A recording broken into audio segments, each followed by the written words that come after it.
Allez, salut à tous et bienvenue sur InfoCatch. Allez, on est parti donc pour les résultats donc de Saturday Night Main Event 2025. Je rappelle que c'était le deuxième Saturday Night Main Event parce qu'on en a eu un en début d'année et on a celui-ci.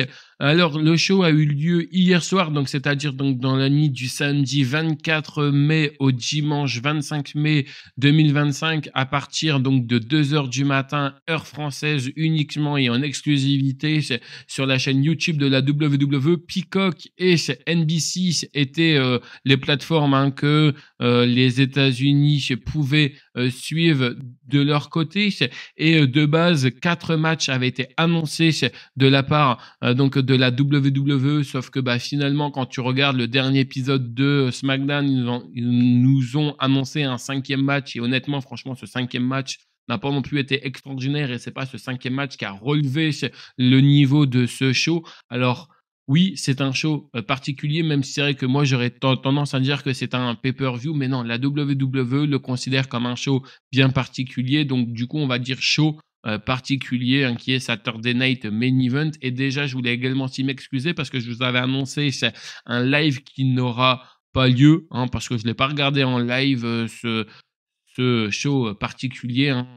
J'ai préféré dormir plutôt que de le regarder. Je l'ai regardé plutôt donc aujourd'hui, le lendemain. Et c'est quand même drôle parce que j'ai vu beaucoup de stories de personnes qui soit ont éteint à un moment donné le live, soit se sont endormis, comme quoi que ce show extraordinaire a fait réagir pas mal de monde. Bon bref, en plus c'est dommage parce qu'on critique ce show qui avait plutôt bien débuté avec ce match tag team opposant Bron Breakker et Seth Rollins qui ont fait face à CM Punk et Sami Zayn. J'étais déjà étonné de voir qu'on a débuté avec ce match, mais pourquoi pas. Alors le tournant de ce match, ça va se jouer où on a CM Punk et Seth Rollins qui seront KO à l'extérieur. On aura le champ libre pour Sami Zayn pour qu'il puisse claquer donc son elevator kick sur la tête de Bron Breakker. Sauf que finalement, il ne va pas avoir le temps de placer son elevator kick parce que comme vous le voyez derrière, on a Paul Heyman qui lui retient la jambe. L'arbitre l'a vu, l'arbitre s'apprêtait à bannir Paul Heyman des abords du ring. Sauf que Paul Heyman, lui, va enlever son manteau, prêt à se battre avec un Sami Zayn qui était préoccupé également aussi donc de ce qui se passait à l'extérieur du ring. Et très rapidement, il faut savoir que CM Punk va se faire attaquer par Big Bronson Reed qui sera la 3e recrue de Seth Rollins. Et donc pendant ce temps-là, on a Bron Breakker qui fait un spear monstrueux à Sami Zayn qui permet à son équipe donc de gagner. Et comme je vous l'ai dit, le 3e membre que Seth Rollins a recruté, il s'agit donc de Big Bronson Reed. Au début, il y a eu un face-à-face entre Bronson Reed et Big Bronson Reed parce que honnêtement, il savait pas que Seth Rollins l'avait recruté. Alors honnêtement, là,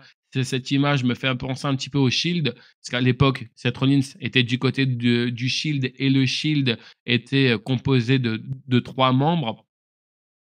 Donc on verra bien en tout cas ce que ça nous donnera pour cette équipe, mais en tout cas je suis très content de voir Big Bronson Reed rejoindre Seth Rollins et Bron Breakker. On verra bien en tout cas ce que cette équipe nous donnera par la suite. Ensuite, le 2e match de la soirée et qui a été le 5e match et match ajouté à la dernière minute par la WWE, donc j'ai pas pu faire mes pronostics, j'en suis désolé. Donc déjà là, avec le match juste avant, j'avais un premier pronostic de bon.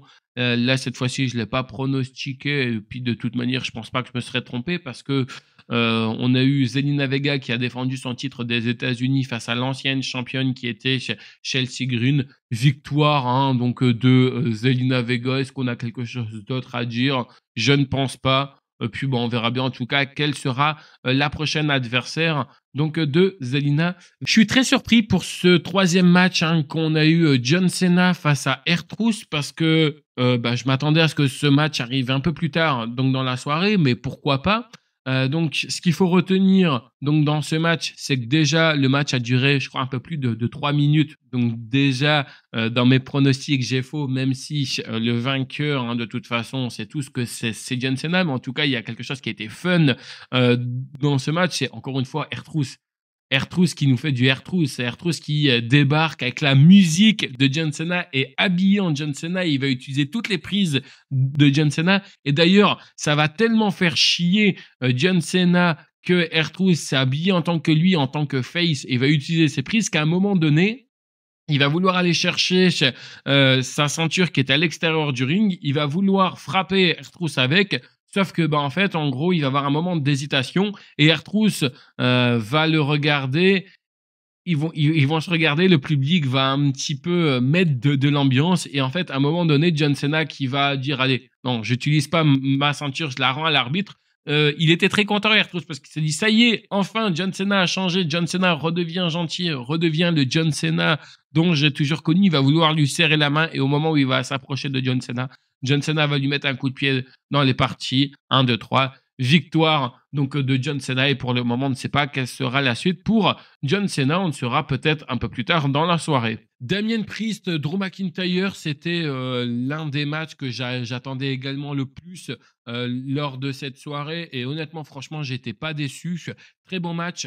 Premier pronostic perdu parce que j'avais dit victoire de Drew McIntyre, mais pas du tout parce que ça serait une victoire de Damien Priest. Ce qu'il faut retenir en tout cas, c'est que c'était un match un petit peu barbare où ils ont réussi à ramener une chaise donc dans cette fameuse cage. Et en fait, en gros, la chaise, elle va être un petit peu en faveur donc de Damien Priest qui, à un moment donné, va réussir à se dégager d'un Claymore qu'avait essayé donc de tenter Drew McIntyre. Puis ensuite, c'est Damien Priest qui va se servir de cette chaise en sa faveur. Et en plus, il y a des rumeurs qui circulent comme quoi que Drew McIntyre se serait blessé lors de ce match. Donc, on verra bien si c'est vrai ou non. Mais pour l'instant, je n'ai pas plus d'informations. Je vous dis un petit peu ce qui circule. Et puis, je pense que le fait qu'ils se sont affrontés 3 fois, première fois à WrestleMania 41, deuxième fois la semaine dernière, enfin, du côté de Backlash plutôt, c'était pas la semaine dernière, mais c'était du côté de Backlash, puis là du côté donc de Saturday Night Main Event. Je pense qu'on est à la fin d'une rivalité. On verra bien en tout cas quelle sera la suite pour Damien Priest et quelle sera également aussi la suite pour Drew McIntyre s'il est véritablement blessé. Du coup, après qu'il reviendra, quelle sera la suite pour lui? Eh ben, on le saura très prochainement. Et puis, on arrive déjà au main event de la soirée qui a opposé Jey Uso qui a défendu son titre WWE poids lourd face à Logan Paul dans un match qui n'a pas été vraiment extraordinaire que ça. De toute manière, je ne m'attendais pas à quelque chose de fou et j'ai quand même été déçu. Bon, on va encore avoir un Logan Paul qui va placer son coup de poing destructeur, mais Jey Uso va réussir à s'en dégager. Puis en fait, à un moment donné, ça va tellement énerver quelqu'un dans les coulisses que Jey Uso se dégage, qu'il va débarquer. Oui, ça sera uniquement un John Cena. John Cena qui arrive et qui s'attaque à Jey Uso. Et en fait, après, ce qui va se passer, c'est qu'une fois que John Cena est en train donc de s'attaquer à Jey Uso, retour de Cody Rhodes. Cody Rhodes qui fait Cody Cutter sur justement John Cena. Il envoie John Cena à l'extérieur, ce qui permet à ce que Jey Uso revienne et finisse le match sur Logan Paul. 1, 2, 3, victoire de Jey Uso. Est-ce qu'on était surpris? Non, pas du tout. Et ça va se terminer où justement on aura à l'extérieur du ring Logan Paul et John Cena et on a Cody qui va prendre les micros et qui va dire que du côté de Money in the Bank, qui souhaite avoir un match tag team où justement on aura ce match du côté donc de Money in the Bank. Alors un match qui n'a pas été officialisé par la WWE mais que directement les réseaux sociaux se sont emballés entre Logan Paul et John Cena face à Jey Uso et Cody Rhodes. En tout cas, la suite pour John Cena, c'est une nouvelle fois d'affronter Cody Rhodes, là, cette fois-ci en équipe. Et puis pareil pour Jey Uso. En fait, en gros, je suppose qu'ils n'avaient aucune solution, que ce soit pour Jey Uso ou que ce soit pour John Cena, pour Money in the Bank. Ils se sont dit, tiens, ça serait bien de mettre les deux en équipe. Et donc voilà un petit peu pourquoi ce match aura normalement lieu du côté du Money in the Bank. Je dis normalement parce que pour l'instant, rien n'était véritablement officialisé par la WWE. Peut-être qu'à l'heure où je tourne cette vidéo, ça a été annoncé. Mais en tout cas, pour le moment, je n'ai pas encore vu d'officialisation de la part de la WWE. Voilà, en tout cas, c'est ainsi que s'achève cette vidéo. J'espère en tout cas qu'elle vous aura plu. Comme d'habitude, vous savez que pour revoir l'intégralité de ce show très particulier qui est Saturday Night Main Event, deux solutions s'offrent à vous. soit sur la chaîne YouTube de la WWE et vous l'avez uniquement qu'en version anglaise, hein, parce que je ne pense pas, j'ai pas été voir sur Netflix, c'est disponible, mais je ne pense pas. Ou alors, bah, vous cliquez donc dans les liens qui sont dans la description. Je rappelle également aussi que les liens qui sont dans la description sont complètement gratuits, mais non légaux, mais en tout cas qui vous permettent de suivre également ce show-là, ainsi que d'autres shows de d'autres structures. Et quant à moi, je vous retrouve plus tard pour une prochaine vidéo. Allez, bye tout le monde.